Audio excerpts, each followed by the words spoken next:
These rocks create water from thin air. No irrigation, no pipes, no electricity, and they've been doing it for over 2,000 years, in some of the driest places on Earth, where rain almost never falls.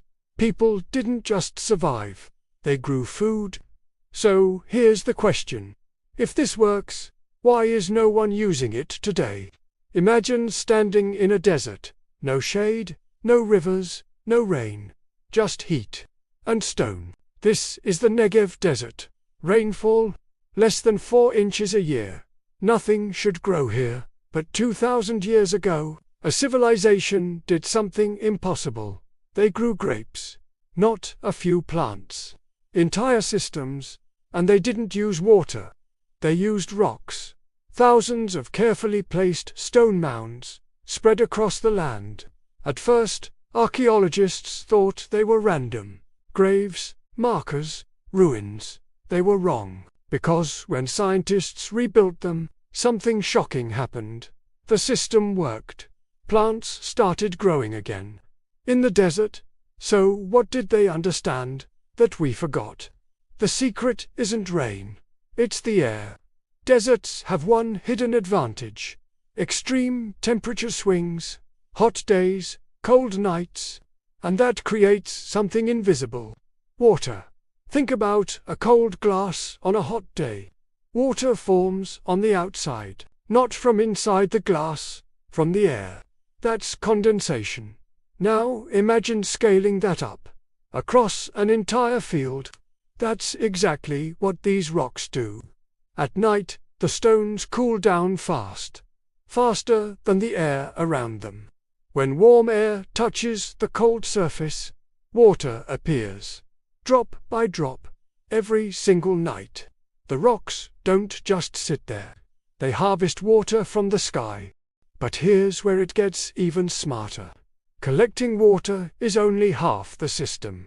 Keeping it, that's the real power. Because in normal soil, water disappears fast. It rises to the surface and evaporates, gone. But rocks break that cycle. They act like a one-way door. Water goes down, but it can't come back up. It gets trapped underground, right where roots need it.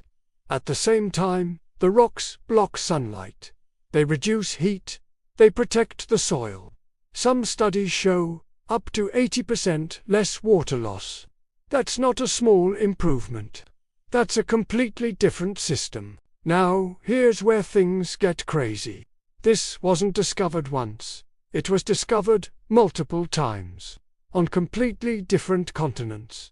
After a volcanic eruption destroyed farmland, farmers noticed something strange. Crops growing in ash were thriving, even with almost no rain. Why? Because volcanic rock is full of tiny holes. It acts like a sponge, pulling moisture from the air, holding it, and slowly feeding the soil. So they adapted. They covered entire fields with black stone, built wind barriers, created microclimates, and today, they still grow crops there. Without irrigation, different place. Same system. Modern science finally studied this and confirmed 4 things. 1. Rocks collect water from air. 2. They trap it in the soil. 3. They stabilize temperature. 4. They slowly build fertility. This isn't a trick. It's physics. In some environments, these systems can double available water without a single drop of irrigation. Let that sink in. Now here's the part most people miss. You don't need a desert. You can use this anywhere. Start simple. Take any plant that dries out fast. Add a layer of rocks around it, 2 to 4 inches deep. Leave a small gap near the stem. That's it. You've just built a water retention system. Want more? Replace dead lawn areas with stone plus plants, or build small rock mounds to capture moisture overnight. The results won't be instant, but over time, you'll notice something. Soil stays wet longer, plants struggle less, watering drops, and your garden becomes more self